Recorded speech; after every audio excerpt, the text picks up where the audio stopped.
America Bharat ମଧ୍ୟରେ ଏବେ ସମ୍ପର୍କରେ ତିକ୍ତତା ଆସିଛି। ଭାରତ ରୁଷିଆଠାରୁ ତେଲ କିଣିବା ପରେ ରାଗି ପଞ୍ଚମ ହୋଇଛନ୍ତି ଆମେରିକା ରାଷ୍ଟ୍ରପତି ଡୋନାଲ୍ଡ ଟ୍ରମ୍ପ। ଖାଲି ରାଗିଛନ୍ତି ତା ନୁହେଁ, ବରଂ ଭାରତ ଉପରେ 50% ତାରିଫ ଲଗାଇଛନ୍ତି। ସେପଟେ ମୋଦି କିନ୍ତୁ ସ୍ପଷ୍ଟ କରିଛନ୍ତି ଯେ ଭାରତ କାହା ସାମ୍ନାରେ ମୁଣ୍ଡ ନୁଆଁଇବ ନାହିଁ। ଅର୍ଥାତ୍ ଆମେରିକା କଥାରେ ଭାରତ ଉଠ ବସ ହେବାର ପ୍ରଶ୍ନ ଉଠୁନି। ଆଉ ଏହାରି ଭିତରେ ଭାରତର ବନ୍ଧୁ ରାଷ୍ଟ୍ର ଇସ୍ରାଏଲ ଏକ ବଡ଼ ବୟାନ ଦେଇଛି, ଯାହାକୁ ନେଇ ଏବେ ସବୁଠି ଚର୍ଚ୍ଚା ଚାଲିଛି। ଇସ୍ରାଏଲର ପ୍ରଧାନମନ୍ତ୍ରୀ କହିଛନ୍ତି ଯେ ଆମେରିକା ସହ କେମିତି ଡିଲ୍ କରାଯିବ ସେ ନେଇ ମୋଦିଙ୍କ ସହ ମୁଁ କଥା ହେବି। ବିଶ୍ୱର ଦୁଇ ବୃହତ୍ ଗଣତନ୍ତ୍ର ରାଷ୍ଟ୍ର ମଧ୍ୟରେ କେଁ ଦେଖାଯିବା ପରେ ପୁରା ବିଶ୍ୱ ଏବେ ଭାରତ ଓ ଆମେରିକା ଉପରେ ନଜର ରଖିଛି।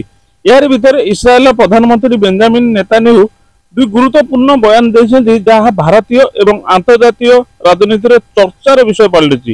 ଆମେରିକାର ରାଷ୍ଟ୍ରପତି ଡୋନାଲ୍ଡ ଟ୍ରମ୍ପଙ୍କ ସହ କେମିତି ମୁକାବିଲା କରାଯିବ ସେ ନେଇ ଭାରତର ପ୍ରଧାନମନ୍ତ୍ରୀ ନରେନ୍ଦ୍ର ମୋଦିଙ୍କୁ ବ୍ୟକ୍ତିଗତ ଭାବେ ପରାମର୍ଶ ଦେବାକୁ ଇଚ୍ଛା ପ୍ରକାଶ କରିଛନ୍ତି। ଦ୍ୱିତୀୟରେ ସେ ସ୍ୱୀକାର କରିଛନ୍ତି ଯେ ଅପରେସନ ସିନ୍ଦୁର ସମୟରେ ଭାରତ ଇସ୍ରାଏଲର ଅସ୍ତ୍ରଶସ୍ତ୍ର ବ୍ୟବହାର କରିଥିଲା। ଇସ୍ରାଏଲ ଓ ଭାରତ ମଧ୍ୟରେ ସମ୍ପର୍କ କେମିତି ତାହା ଆମେ ସମସ୍ତେ ଜାଣନ୍ତି। ସେଥିଲାଗି ଇସ୍ରାଏଲ ଭାରତ ଓ ଆମେରିକା ସମ୍ପର୍କକୁ ନେଇ ବୟାନ ଦେଇଛି।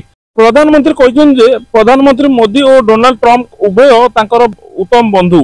ଆମେରିକା ଓ ଭାରତ ମଧ୍ୟରେ ଚାଲିଥିବା ଶୁଳ୍କ ବିବାଦ ପ୍ରସଙ୍ଗରେ ସେ କହିଲେ ଯେ ଉଭୟ ଦେଶ ଏକ ସମାଧାନ ରାସ୍ତା ବାହାର କରିବା ଉଚିତ, କାରଣ ଏହା ଉଭୟଙ୍କ ସ୍ୱାର୍ଥରେ ହିତକର ହେବ। ପରେ ମଜାଳିଆ ଅନ୍ଦାଜରେ କହିଥିଲେ ଯେ ମୋଦିକୁ ମୁଁ ଶିଖାଇଦେବି ଟ୍ରମ୍ପଙ୍କ ସହ କେମିତି ଡିଲ୍ କରିବାକୁ ପଡ଼ିବ। ଏହାରି ଭିତରେ ଅପରେସନ ସିନ୍ଦୁରକୁ ନେଇ ବଡ଼ ବୟାନ ଦେଇଛନ୍ତି ନେତାନ୍ୟାହୁ। କହିଛନ୍ତି ଯେ ଭାରତ ପାକିସ୍ତାନ ବିରୋଧରେ ଯେଉଁ ଅପରେସନ କରିଥିଲା ସେଥିରେ ଇସ୍ରାଏଲ ଅନେକ ଅସ୍ତ୍ରଶସ୍ତ୍ର ଭଲରେ କାମ କରିଥିଲା।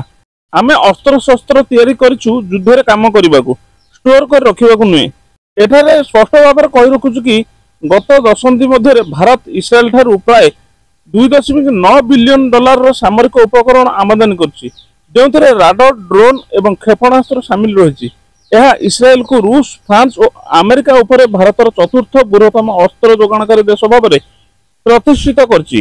ନେତାନ୍ୟାହୁଙ୍କ ଏହି ବୟାନ ଦୁଇ ଦେଶ ମଧ୍ୟରେ ବଢୁଥିବା ପ୍ରତିରକ୍ଷା ସହଯୋଗ ଓ ବିଶ୍ୱାସକୁ ପ୍ରତିଫଳିତ କରୁଛି। ହେଲେ ଟ୍ରମ୍ପକୁ ନେଇ ଦେଇଥିବା ବୟାନ ଭାରି ଚର୍ଚ୍ଚାରେ ଅଛି। ଦର୍ଶକ ବନ୍ଧୁ, ଭିଡ଼ିଓଟି ଯଦି ଭଲ ଲାଗୁଛି ତେବେ ଲାଇକ୍, ସେୟାର, କମେଣ୍ଟ କରନ୍ତୁ। ଏଇଭଳି ନୂଆ ନୂଆ ଭିଡ଼ିଓ ଦେଖିବା ପାଇଁ ଆମ ଚ୍ୟାନେଲକୁ ସବସ୍କ୍ରାଇବ କରନ୍ତୁ। ଜୟ ଜଗନ୍ନାଥ।